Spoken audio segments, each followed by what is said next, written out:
汉昭帝刘弗陵，冲陵即位与昭宣中兴的奠基者。汉昭帝刘弗陵，公元前94年到前74年，西汉第8位皇帝，在位13年，公元前87年到前74年。他是汉武帝刘彻的幼子，母亲为钩弋夫人赵氏。昭帝8岁即位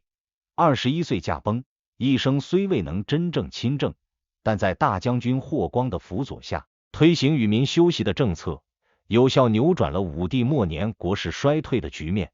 为后来的昭宣中兴奠定了坚实基础。早年经历与楚魏之争，刘弗陵出生于太始3年，前94年，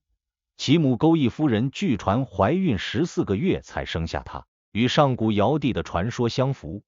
因此武帝将钩弋宫门命名为尧母门，对这个幼子格外宠爱。武帝晚年爆发巫蛊之祸，前91年，太子刘据兵败自杀，楚魏空悬数年。其余皇子中，燕王刘旦因急于求楚被武帝严惩，广陵王刘胥行为失检，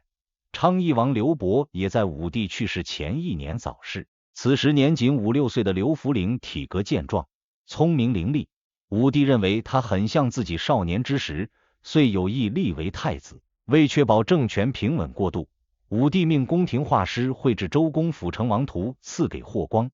暗示以霍光为首辅，辅佐幼主。同时，为防止主少母壮，重演吕后专权的历史，武帝狠心将钩弋夫人赐死。后元2年2月，前87年，武帝病重，正式立8岁的刘弗陵为皇太子，并任命霍光为大司马大将军，金日低为车骑将军，上官桀为左将军，桑弘羊为御史大夫，共同辅佐少主。即位之初，与辅政格局。后元2年2月丁卯日，前87年，武帝驾崩。次日，刘弗陵即位，是为汉昭帝。昭帝即位后，遵照武帝遗诏，由霍光主持国政，录尚书事，金日低、上官桀为副手。始元元年，前86年，金日低病逝，霍光逐渐掌握了朝政大权，盐铁会议与经济政策。始元6年，前81年，在霍光的主持下，朝廷召开了一场影响深远的盐铁会议。会议由3府太常举荐的贤良、文学与以御史大夫桑弘羊为代表的官员，就武帝时期实施的盐铁官营、军书平准、酒类专卖等政策展开激烈辩论。贤良、文学们认为，这些政策与民争利，加重了百姓负担，主张废除；而桑弘羊则强调这些政策对于国家财政和边防的重要性。会议持续数月，最终昭帝下诏罢阙钴，取消酒类专卖，并在一定程度上调整了盐铁政策。这次会议不仅是经济政策的讨论，也反映了武帝末年以来社会矛盾的尖锐化。其讨论内容被整理为盐铁论，成为研究西汉政治经济思想的重要文献，识破谗言与平定内乱。昭帝即位后，朝中形成了反对霍光的力量。左将军上官桀与霍光本是儿女亲家，因霍光多次拒绝其为亲属求官的要求，双方结怨。上官桀通过恶意长公主将年仅6岁的孙女送入宫中为皇后及上官皇后，试图巩固自己的地位，但仍未能如愿封赏长公主的情夫丁外人，怨愤日深。御史大夫桑弘羊也因子弟求官被拒而怨恨霍光，其政治主张更与霍光相左。与此同时，燕王刘旦因未得立为太子，心怀不满，暗中与上官桀、桑弘羊及长公主勾结，策划发动政变，企图除掉霍光，废黜昭帝。元凤元年，前80年，上官桀等人趁霍光休假之机，以燕王刘旦的名义上书，捏造霍光擅自调兵、图谋不轨等罪名，企图急昭帝之手除掉霍光。然而，年仅14岁的昭帝一眼看穿了奏章的破绽，将奏章扣下不发。次日，霍光入朝请罪，昭帝从容说道：“将军调校尉不到10天，燕王远在北方，怎么可能知道？何况将军若要谋反，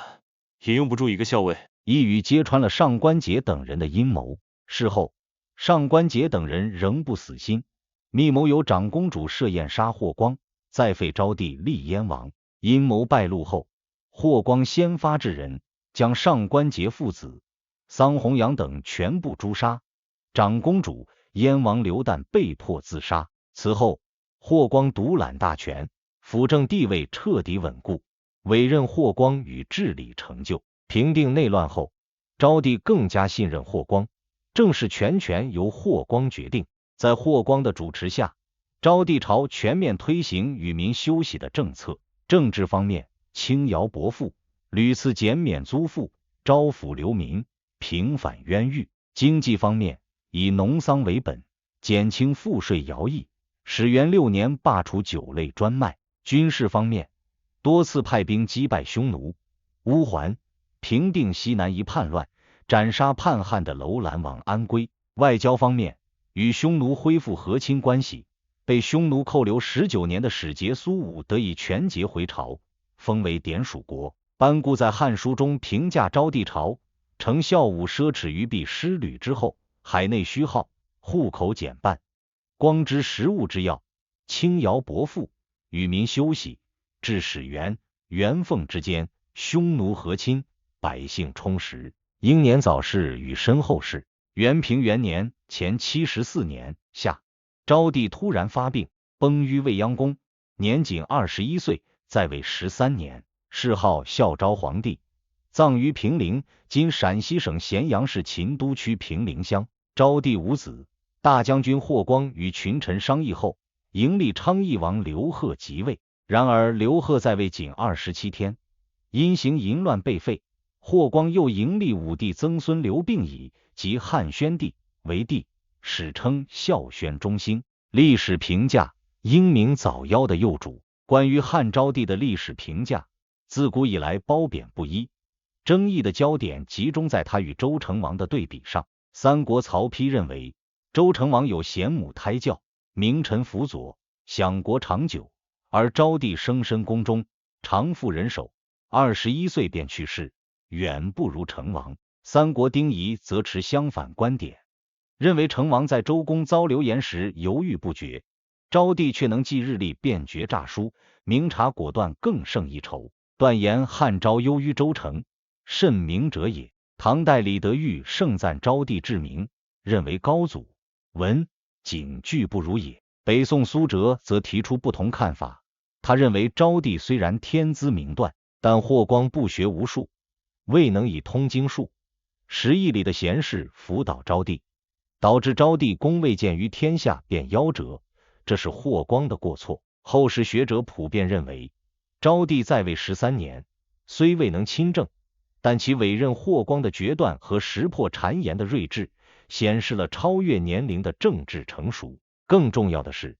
他在位期间推行的与民休息政策，有效缓解了武帝末年以来的社会危机，使百姓充实，四夷宾服，为西汉中期的中兴局面奠定了关键基础。总结而言，汉昭帝刘弗陵是一位被历史低估的君主。他8岁即位，21岁驾崩，一生短暂，却在关键时刻展现了过人的智慧与判断力。他信任霍光，推行休养生息的政策，使西汉王朝得以从武帝晚年的疲弊中恢复元气。尽管他始终未能真正亲政，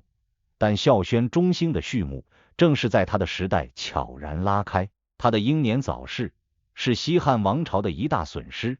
也让后人对这位苗而未秀的年轻君主留下了无限的惋惜与遐想。